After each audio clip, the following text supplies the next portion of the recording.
Dans les vidéos précédentes, on a donc vu où placer et comment placer les points de Jean Moulin, à savoir le point objectif et le point du personnage avec lequel on va discuter.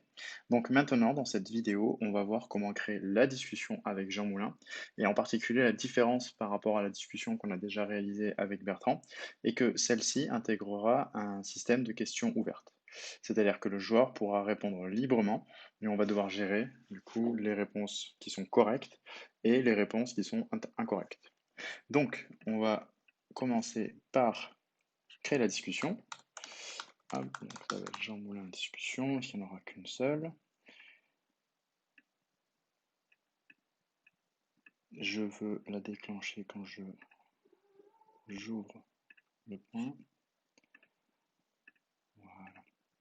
Alors, donc comme on a l'habitude de faire dans une discussion, on commence par placer le point d'entrée, on commence par choisir le personnage non jouable, et je vais commencer par créer du coup un premier message. Alors je ne vais pas recréer l'ensemble de la discussion, ce serait assez long et pas très intéressant pour vous.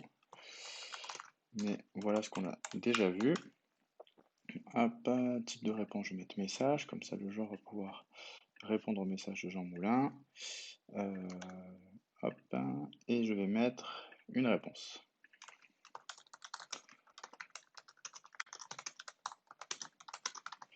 Donc, si vous vous rappelez bien, dans les vidéos précédentes, Lucas nous a dit que Jean Moulin, on devrait lui envoyer lui donner une lettre pour lui indiquer de retourner en Eure-et-Loire. Donc, c'est une lettre pour vous. Voilà. Alors, bon, maintenant on va faire comme si ici il y avait toute la suite de la discussion. Et je vais en arriver au moment qui m'intéresse, à savoir, donc dans le jeu, Jean Moulin, après qu'on lui ait donné cette lettre, il nous dit, ok, donc je vais partir de Montpellier comme vous me l'avez demandé. Par contre, avant de partir, j'aimerais juste finir ce que je suis en train de faire, c'est-à-dire que je ne me rappelle pas, je suis à la recherche du nom d'un peintre impressionniste qui a vécu aussi dans cette rue-là. Pour rappel, on est dans la grande rue Jean Moulin, qui est la rue où a vécu, alors à l'époque ça s'appelait pas la grande rue Jean Moulin bien sûr, mais c'est la rue où a vécu Jean Moulin quand il faisait ses études à Montpellier. Et dans cette même rue a vécu un peintre impressionniste, contemporain de Renoir par exemple, donc assez connu et assez influent nationalement, qui est une fierté d'ailleurs de la ville dans son art.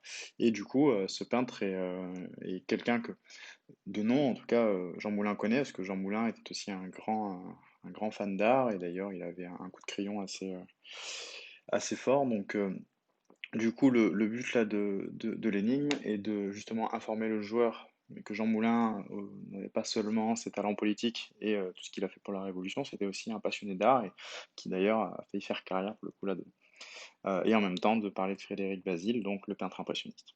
Donc là, le Jean Moulin explique et introduit la problématique et indique au joueur, ok, maintenant il me faut trouver le nom du peintre impressionniste et il a vécu dans cette rue. Donc là, on va faire très simple. On va dire que dans les messages précédents, il a expliqué ça. Et donc, il pose cette question ouverte qui est de savoir quel est le nom du peintre, quel est le nom du peintre que Jean Moulin recherche, qui est un peintre impressionniste. Donc, on va pour ça utiliser le système de réponse ouverte. Hop, vous le voyez, donc c'est soit réponse ouverte du joueur ici, soit en passant par les raccourcis, il me suffit de cliquer ici sur réponse ouverte. La particularité de ce type de réponse, on va le voir de suite, c'est qu'on va avoir des champs qui sont très spécifiques à ce format. Donc, si on les prend un par un, on va avoir réponse par défaut. Réponse par défaut, c'est une case à cocher. Si je l'active, ça m'enlève tout ce qui est en dessous. Pourquoi? Parce que réponse par défaut, c'est une réponse qui est obligatoire, il doit forcément y en avoir une qui est reliée à une question ouverte, et elle permet de gérer tous les autres cas possibles qui ne sont pas prévus. Donc, par exemple, là, je vais commencer par créer la réponse par défaut. Je vais l'enregistrer. Et ça voudra dire que quand le système va regarder la réponse que propose le joueur, si aucune des autres réponses en tout cas n'est correcte, alors on passera dans réponse par défaut. Ce qui voudra dire que là, on va enchaîner ensuite avec des messages qui seront dans cette manche-là. Donc si là, par exemple, je mets un message standard qui dit non, ce n'est pas ça, ça veut dire qu'à partir du moment où le joueur rentrera une réponse qui n'est pas prévue par le système, alors ce message s'affichera. On verra ensuite comment gérer la fin de la boucle. Maintenant, on va prévoir la bonne réponse pour le coup. Donc, je vais rajouter encore une réponse ouverte. Dans valeurs différentes pour chaque langue, ça c'est une case à cocher qui permet de spécifier si vous voulez avoir une valeur qui sera traduite ou non. Par exemple, là en l'occurrence, on cherche un prénom et un nom. Que ce soit en français, en anglais, en espagnol ou en peu importe la langue, la valeur restera la même. Par contre, si je parle d'une date écrite en toutes lettres, si je prends l'anglais ou le français, ce sera différent. Ou si je prends un mot aussi, par exemple un nom ou un mot commun, dans ce cas-là, en effet, il faudra le traduire en français, en anglais, en espagnol. Donc dans ce cas, il faudra cocher cette case qui voudra dire qu'effectivement la valeur est différente pour chaque langue. Si je décoche, ça veut dire que la valeur est la même pour chaque langue, et du coup, ça m'évite d'avoir à traduire le mot dans toutes les langues. Donc là, en l'occurrence, vu que je cherche un nom, je peux effectivement décocher la case. Les valeurs reconnues, euh, donc ici, on va reprendre le même système que les indices, c'est-à-dire qu'on va créer ce qu'on appelle un tableau avec des crochets, et on va mettre, entre guillemets, les valeurs qui sont acceptées, et on va les séparer par des virgules. Donc là, comme ça, je crée une liste, et à l'intérieur, je vais mettre, voilà les réponses qui sont acceptées. Donc Frédéric Basile, c'est le nom de ce peintre.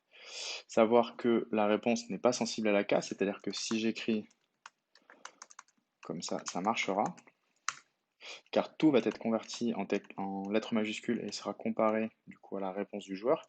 Donc peu importe si le joueur met des majuscules, des minuscules, le système l'acceptera. Par contre, si j'enlève l'espace, ici bien entendu, ça ne marchera pas. Donc je peux comme ça prévoir l'ensemble des réponses que je vais accepter. Donc là, je vais ajouter des accents. Je pourrais aussi très bien me dire, pourquoi pas, considérer que si le joueur fait un S, met un S, ou écrit Basile avec un S aussi, ou avec un seul L, je pourrais considérer que s'il en est venu écrire Frédéric Basile comme ça, c'est qu'il ne l'a pas inventé et qu'il a trouvé la réponse. Et d'ailleurs, pour information, la réponse se situe dans la rue, donc un petit peu plus haut, et elle est indiquée sur une plaque. Donc le joueur l'a sous les yeux. Donc il ne doit pas inventer ce nom-là, il doit simplement le trouver dans la rue. Et du coup, théoriquement, il a l'orthographe du nom sous les yeux, mais une faute de frappe arrive à tout le monde, arrive même au meilleur, comme on dit. Et pour le coup, c'est un peu dommage pour le joueur de le pénaliser s'il fait simplement une faute de frappe, car on sait que s'il écrit Frédéric Basile, même avec un S, dans l'absolu, on sait qu'il a trouvé la bonne réponse. Donc ça, c'est vraiment c'est à votre propre jugement et votre propre appréciation, à savoir si vous voulez considérer que c'est juste ou pas. Donc moi, pour faire simple, je vais simplement accepter Frédéric Basile et Frédéric Basile avec accent, peu importe la langue, et je vais enregistrer. Et je prévois d'accepter sans les accents pour le coup, pour que ce soit vraiment compatible avec les claviers anglo-saxons qui n'ont pas forcément les accents accessibles de prime abord. Du coup, il nous reste une dernière option qui est réponse validante. Réponse validante permet d'indiquer au système que c'est la bonne réponse. Vous allez voir pourquoi. Là, en l'occurrence, dans le cas que j'ai conçu, il y a une question, une réponse et une réponse par défaut. Mais au final, il n'y a qu'une seule réponse, ou en tout cas qu'un seul champ de réponse possible, avec du texte explicitement. Donc là, pour le coup, effectivement, ma réponse validante, ce sera bien sûr celle-là. Euh, on va voir dans un cas, je vais rajouter une réponse possible, vous allez comprendre pourquoi réponse validante n'est pas forcément cochée à tous les coups. Dernier champ qui nous reste à voir, c'est le action custom. Action custom, pour le coup, là, dans une réponse ouverte, on ne va pas l'utiliser, car il n'a pas d'intérêt, il ne servira pas à grand-chose. On va reprendre notre système et on va rajouter une réponse ouverte qui sera possible. Donc là, on voit ici dans la question quel est le nom du peintre. Dans le message, je vois bien que j'ai la liste des réponses possibles qui sont bien affichées. Je peux d'ailleurs changer l'ordre, sachant qu'il faut forcément que le champ défaut soit en dernier. C'est très important car le système va démarrer du haut et va vérifier de haut en bas. Et donc il va comparer l'ensemble des valeurs avec ce qu'a rentré le joueur en partant par là. Et à partir du moment où il va trouver une réponse correcte, il va dire ah, le joueur a tapé Frédéric Basile. Frédéric Basile, je l'ai dans cette réponse-là. Alors je vais passer dans sa liste dans ce message-là et enchaîner les messages les uns à la suite des autres. Donc bien entendu, si il les fait tous et qu'il n'en trouve pas, il arrivera sur défaut. Défaut par défaut, il va dire c'est bon, donc il va continuer. Si je mettais le système comme ça, d'ailleurs le système n'est pas content, alors à partir de là, automatiquement, peu importe ce qu'entre le joueur, le système partirait dans cet axe-là, ce qui n'est pas ce qu'on veut. Donc je mets bien défaut en dernier. Je vais rajouter un petit cas particulier qui pourrait être presque une private joke ou un easter egg pour le joueur. Donc là, je vais bien mettre une valeur différente pour chaque langue. Et quel est le nom de ce peintre? Je pourrais très bien m'amuser à mettre Toto, par exemple, peu importe, on va dire qu'en plus c'est international. J'enregistre. Là, bien entendu, la réponse n'est pas bonne. Parce que si le joueur tape Toto, c'est pas la réponse qu'on veut, donc je ne coche pas la case validante.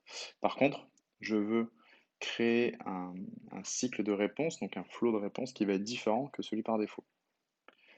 Par exemple, ici, si je dis Toto à Jean Moulin pourrait répondre vous êtes un rigolo. Hop là, voilà. Donc, ce qui va se passer, je vais regarder ici. On voit bien que défaut est toujours en dernier. Il va commencer par comparer Frédéric Basile avec accent, avec ce qu'entré le joueur. Si c'est pas bon, il va vérifier si le joueur a entré Toto. Si le joueur a entré Toto, il va rentrer dans ce flot de messages là. Pour terminer le cas où le joueur entre la bonne réponse, je peux très bien mettre ici. Tout à fait, vous avez raison. J'enregistre. Je dis, hop. Voilà. Donc, et là pour finir, je vais mettre terminer la discussion. C'est vraiment plutôt de couper court. Et comme ça, on ira aussi voir la fin de partie. Il nous reste deux dernières choses à voir sur la discussion en mode avancé. On va maintenant gérer les flux de messages ici, car si on continue jusqu'à là, le joueur va se retrouver dans une position où il sera bloqué. Donc soit je vais devoir quitter la discussion, soit je peux reboucler. Donc ce qu'on va faire, c'est que je vais faire ici, je vais reboucler sur le message afin de dire au joueur, si jamais tu rentres une mauvaise réponse, alors Jean Moulin dit simplement non, ce n'est pas ça. Ce que l'on va faire, c'est que si le joueur répond Toto, on va dire que Jean Moulin se vexe, et du coup la discussion se termine. Donc là, je quitte la discussion se quitte, pardon, se termine pas. Terminé, ça veut dire, comme on l'a vu, passer en état complété, qui du coup met fin complètement à la discussion. Donc là, dans l'arborescence qu'on a réalisé, si le joueur entre la bonne réponse, la discussion est complétée, c'est terminé. Si le joueur entre Toto, alors Jean Moulin se vexe et la discussion se quitte, donc le joueur peut relancer la discussion. Si le joueur saisit autre chose, alors il peut recommencer car la discussion va boucler sur la réponse, sur la question, quel est le nom de ce peintre, et donc le joueur pourra répondre au final à l'infini jusqu'à entrer une de ces réponses. Ce qui serait intéressant de faire, si on regarde là, donc quand le joueur va faire défiler ses messages, s'il décide de quitter la discussion via le bouton retour ou s'il entre la mauvaise réponse Toto, il va sortir la discussion avec Jean Moulin. Quand il va vouloir revenir en parlant à Jean Moulin, il va re-rentrer par le point par défaut. Ça, c'est quelque chose qu'on va vouloir éviter. Comment on fait? C'est très simple. Nous avons un système qui s'appelle les points d'entrée. Les points d'entrée, donc on va en créer un nouveau. Vous allez voir que point d'entrée prend une valeur ici après le pourcentage qui est de 1. Si je crée un deuxième point d'entrée, la valeur sera de 2. Donc moi, je vais garder 1 uniquement. Le point d'entrée, je vais le câbler au message qui m'intéresse. Donc là, ce que ça veut dire, c'est que je vais pouvoir changer l'état de ma discussion pour faire en sorte que, suivant un état donné, la discussion re-rentre à ce point d'entrée-là. Pour le faire, c'est très simple. Je vais utiliser un déclencheur. Donc, ce que je vais faire, c'est que sur le message précédent mon point d'entrée, je vais déclencher un changement d'état sur ma discussion. Là, vous le voyez, je commence à avoir beaucoup d'objets, donc c'est pour ça que c'est intéressant de donner des noms pertinents. Donc Jean Moulin discussion. Et je vais lui donner un état. Hop, j'enregistre. Je vais lui donner étape franchie. Et dans la valeur qui est déclenchée, je vais reprendre la valeur qu'il y a ici au niveau du pourcentage. Et donc je vais mettre 1. Donc, très simplement, le fait d'avoir fait ça, ça va faire que quand le joueur va lancer pour la première fois la discussion, il va passer de message en message. Arrivé sur ce message-là, la discussion va changer d'état interne et va passer en étape franchie 1. La discussion va continuer. Si le joueur quitte la discussion et la relance, la discussion étant en étape franchie 1, elle va reprendre depuis ce point. Pourquoi je n'ai pas déclenché le trigger depuis ce message-là? Le déclencheur, pardon. Si je l'avais fait, ça voudrait dire qu'à chaque fois que le joueur serait revenu dans l'état 1, ça aurait déclenché un changement d'état en état franchi 1. On va éviter pour le coup de faire travailler le système pour rien, donc on va préférer déclencher les états, le changement d'état d'une discussion sur les étapes franchies avant le point d'entrée qui y correspond. Donc avec ça, je viens de faire en sorte que la discussion était capable de gérer des questions ouvertes. J'ai géré des réponses valides, des réponses invalides avec un système pour quitter la discussion. Maintenant, une dernière chose que l'on va faire, c'est que pour vraiment terminer le jeu dans sa globalité, je vais revenir sur mon graphe. Et sur le graphe, ce que je vais faire, c'est que je vais gérer l'état de fin de discussion. On peut voir Jean Moulin qui est là, pour justement terminer la partie. Donc, comme on l'a vu, on peut créer un success. Je vais dire qu'à partir du moment où la discussion se complète, donc quand le joueur a bien répondu, je veux, pardon, oui, si, compléter, je vais y arriver. Voilà. Donc quand la discussion est complétée, alors success est activé. Ce que je vais vouloir faire maintenant, c'est que je vais dire quand la discussion se complète ici, je vais créer une nouvelle discussion de Lucas qui va écrire au joueur pour le féliciter. Voilà, et donc là je vais dire pareil, quand la discussion est complétée, alors je vais lancer la discussion avec Lucas. Pour rappel, quand on veut enchaîner plusieurs discussions, il est intéressant de mettre un petit timer entre les deux afin d'être sûr de laisser le temps aux animations de transition de se terminer. Et c'est aussi un confort pour l'utilisateur, ça évite de le stresser avec trop de données, trop de choses qui se passent en même temps à l'écran. Donc là je vais éditer ma discussion comme on l'a déjà fait. Je commence par saisir le personnage non jouable, donc Lucas. Je mets mon premier point d'entrée et je mets le message de Lucas. Encore une fois, je vais aller très rapidement. On va dire simplement bravo.